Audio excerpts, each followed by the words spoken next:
Bonjour Walid Amara en direct de la Nouvelle-Orléans pour le CNCH. Merci de nous rapporter à chaud ces informations, ces late breaking, ces hotlines. Alors, je sais qu'aujourd'hui, on a de la rythmologie au programme et tu dois nous parler de deux études, Océane et Closure. Océane qui fait suite un petit peu à Alone, hein, la question de savoir ce qu'on fait avec les anticoagulants. Est-ce qu'on peut éventuellement les arrêter après les ablations d'FA réussies? Et puis la deuxième, c'est Closure pour comparer la fermeture percutanée au gold standard qui est l'anticoagulation. Donc Walid, ben voilà, bonjour, pour toi c'est très tôt je sais, et merci de nous faire tes topos à chaud. Ben, merci beaucoup. Merci. Donc, effectivement, congrès assez riche pour la rythmologie, donc pour la pratique et notamment pour les anticoagulants. Et donc là, je voulais vous parler d'une première étude qui s'appelle Océan. Alors, tu as bien fait l'introduction. On avait une publication, d'ailleurs, c'est publié dans le JAMA, l'étude de l'ONAF. Je vous invite à aller la voir. Oui, à 1 an d'une ablation de FA réussie, où les patients étaient en rythme sinusal, y compris sur le Holter. On les randomisait. Un groupe, on arrêtait les anticoagulants et un groupe, on maintenait les anticoagulants. Et il y avait pas plus d'AVC dans le groupe anticoagulant. Il y a eu un seul arrêt des anticoagulants. Il y avait eu un seul cas d'ailleurs. Et puis, il y avait bien sûr une augmentation des saignements si vous laissez les anticoagulants. Donc, ça ouvrait la voie à cette étude. Donc, l'étude Océan, elle est publiée dans New England. Je vous invite à aller voir le papier. Très intéressante étude. Donc, ils prennent des patients qui ont eu une ablation de FA. Il n'y avait pas vraiment d'électroporation, c'est radiofréquence et cryo. Ils avaient des holters. Donc, au bout de 3 mois de la blanchique période, ils avaient un premier holter, on va dire, entre 2 et 6 mois, un deuxième holter entre 6 et 12 mois. Et juste avant l'inclusion, ils avaient 48 heures de holter. Donc, au total, ils ont eu 4 fois 24 heures de holter ECG. Et il vérifiait qu'il n'y avait vraiment aucun épisode de plus de 30 secondes avant de les inclure. Alors, ce qui est intéressant, donc ces patients étaient bien sûr déjà sous anticoagulants, ils les randomisent. Un groupe, ils leur mettent le rivaroxaban à 15 mg. Alors, en fait, ils disent à 15 mg parce qu'ils disent que c'est presque aussi efficace que le 20. Et un groupe, ils leur mettent l'aspirine en disant que c'est presque aussi efficace qu'un placebo chez les patients à bas risque. Et donc voilà, donc avec la critique qu'on peut donner à ce type de schéma, mais c'est publié dans le New England. L'avantage, qu'on a le même anticoagulant pour tout le monde, le même antiplaquettaire pour tout le monde. Le critère primaire de jugement, c'est un critère AVC, embolie systémique et AVC à l'IRM de plus de 15 mm, parce que tous les patients avaient une IRM dans les 3 ans. Ils devaient avoir une IRM initialement à 1 an, mais avec le Covid, ça n'a pas été fait, puis ils avaient une IRM à 3 ans. Et bien sûr, ils regarderont les hémorragies majeures. Donc, donc c'est une étude de supériorité. Et donc, une étude de supériorité, leur objectif était de montrer la supériorité de l'AOD par rapport à l'aspirine. Donc, première constatation, le premier élément, c'est qu'ils ont beaucoup moins d'événements que ce qu'ils avaient prévu. Initialement, ils avaient fait leur étude de puissance pour avoir un taux d'événement 3,5% par an par rapport à leur population. Ils ont une population avec un SHATS-VA moyen de 2,5. C'est des patients d'âge moyen d'environ 65 ans. On va dire une population assez standard d'ablation de F1. Donc, leur taux d'événement qu'ils vont constater, c'est 0,3% par an dans le groupe anticoagulant et 0,6% par an dans le groupe aspirine. Cette différence n'est pas significative et ils disent même c'est en dessous du seuil pour lequel habituellement on met des anticoagulants. Donc voilà.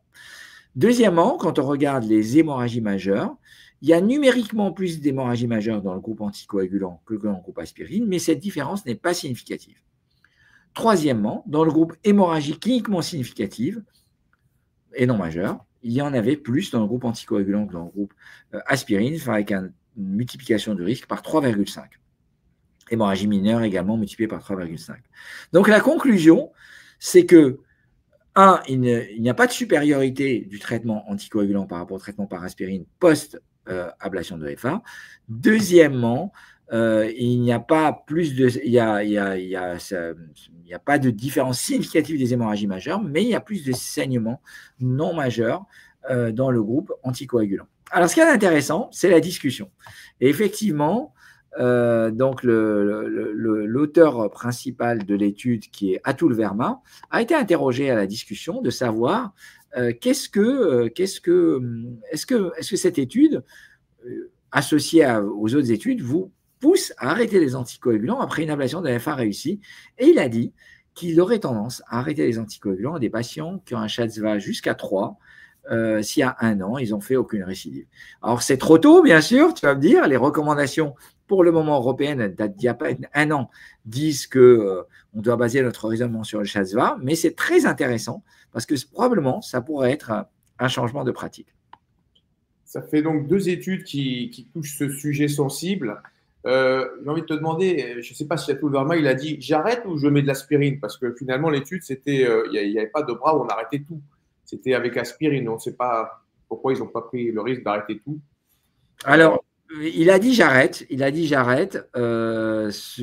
et je pense que c'est un sujet de malaise d'avoir mis l'aspirine, parce qu'on se dit, vu de notre côté européen où il n'y a pas de place d'aspirine, on se pose la question pourquoi ils ont mis l'aspirine, et peut-être qu'ils n'auraient pas mis l'aspirine, ils auraient eu vraiment une différence significative sur les hémorragies majeures, parce que quand même l'aspirine augmente un risque de saignement malgré tout.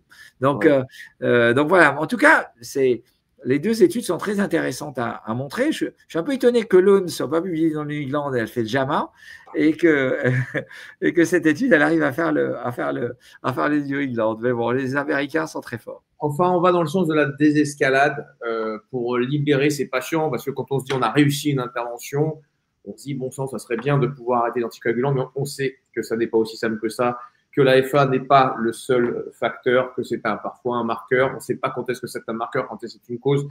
D'où la difficulté de ce sujet. Mais bon, en tout cas, on a des études de grande envergure et qui nous permettent de commencer à y répondre et peut-être de nous donner la possibilité, quand on a l'impression que on pourrait arrêter et éviter le risque hémorragique, parce que s'il n'y avait pas de risque hémorragique, la discussion ne se poserait même pas. Donc voilà, écoute, merci beaucoup de nous avoir apporté Océane, cette étude Océane. La deuxième étude, c'est l'étude closure. Donc, si tu peux nous en parler, vas-y.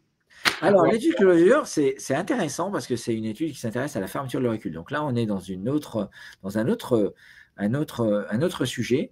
Vous savez qu'en France, le remboursement est pour les patients qui ont un risque hémorragique, qui saignent et qui a un saignement, pas de cause transitoire, qu'on n'arrive pas à résoudre et qui a un risque de saignement définitif malgré sous traitement anticoagulant, qui oblige à fermer l'auricule.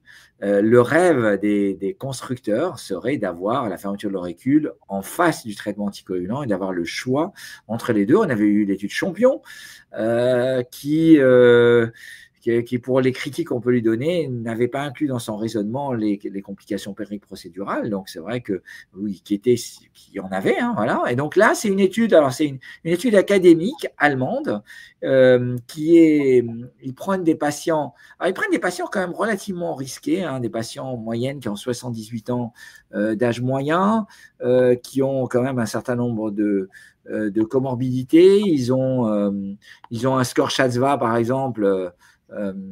Ils ont un score SHATS-VA de mémoire autour de 5.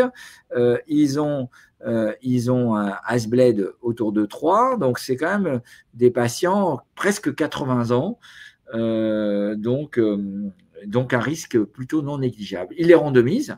Un groupe, on leur ferme l'auricule, 450 patients environ, et un groupe, on les prend en charge de manière conventionnelle, c'est-à-dire essentiellement, on va leur donner des anticoagulants. Quand on ferme l'auricule, on met des doubles anti-agrégation plaquettaire pendant 3 à 6 mois. Voilà, donc il faut pouvoir supporter ça. Et puis, critère primaire de jugement, ils évaluent la non-infériorité. Donc, ils vont faire AVC, embolie systémique, décès cardiovasculaire, décès totaux et hémorragie majeure.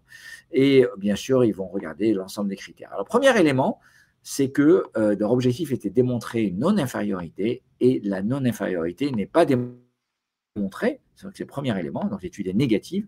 Le deuxième élément, c'est qu'il y a même plus d'événements, c'est-à-dire que dans le groupe fermeture de l'auricule, on a un taux de 16,8% dans le groupe fermeture de l'auricule, un taux de 13,2% dans le groupe médical, c'est-à-dire le hazard ratio, il est de 1,28, et c'est significatif, c'est-à-dire c'est significativement moins bien de fermer l'auricule que de mettre des médicaments. Donc, bien sûr, ils ont compté dans leurs complications leurs complications périprocédurales. Ils avaient des taux de procédure qui avaient un très bon succès. Ça, ils arrivaient à fermer l'auricule dans 98% des cas. Mais dans les 7 jours, ils avaient quand même sur les 400 patients 5 cas de tamponnade, 18 cas d'hémorragie majeure, une embolie de device, un AIT, une embolie périphérique, 2 patients qui sont décédés dans les 7 jours. Alors, je n'ai pas les détails. Donc, en gros, c'est une étude qui montre qu'il n'y a pas de non-infériorité et qui montre même sur un suivi de 3 ans qui c'est même un taux d'événement plus important pour la fermeture de l'auricule que pour le traitement médical. Donc, en gros, le message, c'est trop tôt de remplacer nos bons vieux anticoagulants. Il faut rester assez classique et ces médicaments, la fermeture de l'auricule n'est pas anodine et qu'il faut rester circonspect. Alors, il y a au moins 4 grandes études en cours. Donc, soyons, la bataille n'est pas pour autant perdue. Tout va jouer peut-être sur la sélection des patients. On peut imaginer qu'un patient relativement jeune, peut-être il y aurait un taux de complications beaucoup moindre. Peut-être c'est intéressant de dire combiner ablation et fermeture de l'auricule. Why not, peut-être. Mais voilà. Mais pour le moment, c'est trop tôt. Ouais, merci beaucoup. Donc, ce message, on l'entend. Effectivement, on compare d'un côté une procédure, de l'autre côté des médicaments. Quand il y a une procédure, il y a des risques de procédure. Quand on prend des médicaments, à part de fait une fausse route, il n'y a pas de risque de procédure. Donc, effectivement, on ne part pas à égalité de ce point de vue-là. On peut espérer que, quand même, il y a eu un bon chemin fait par la fermeture de l'auricule. On peut espérer qu'effectivement, par la sélection des patients, il y ait un taux de complications qui devienne extrêmement faible. Et à ce moment-là, peut-être que c'est plus la même chose et que la non-infériorité, voire même peut-être la supériorité, en tout cas, il peut y avoir match. Bon, en tout cas, pour aujourd'hui, dans l'état actuel des choses, on retient ce message et donc pas encore le feu vert pour un remplacement complet et on reste sur des indications sélectionnées avec des chasses, des contre-indications, etc. Enfin bon, voilà, ça va évoluer, c'est sûr, dans le sens de la démocratisation de cette technique et l'élargissement des indications. Très bien, merci beaucoup Walid, merci beaucoup Merci beaucoup. fait ce travail. À bientôt. À bientôt.